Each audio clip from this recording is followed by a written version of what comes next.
Assalomu alaykum, hurmatli kanalimiz kuzatuvchilari. Mana bugun biz navbatdagi yana bitta T7 imizni Buxoroga jo'natyapmiz.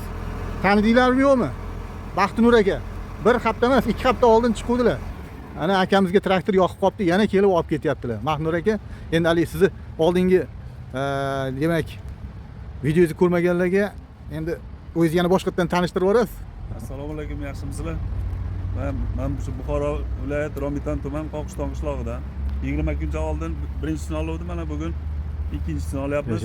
Oldin 24 soat ichida olgan bo'lsak, bugun ana 12 soat ichida. Bugun ertalab pulimizni ko'chirib, mana kechga yaqin olib chiqdik. Shuni olib ketyapmiz aka. Voray bo'lsin aka, yaxshi kunlaringizga xizmat qilsin. Ha, pulukni qarang, rangini xuddi zavodskoyga o'xshab qolganini qarang. Puluk Lemken puliga 4+1 olishdi. Ikkalovini birga mana olib ketishyapti.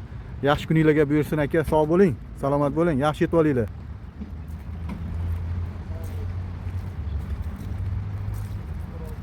Mana 4+1 Lemken pulugi bilan olib ketishyapti. Topshiryapmiz hozir traktorda mana. Murojaat qilinglar.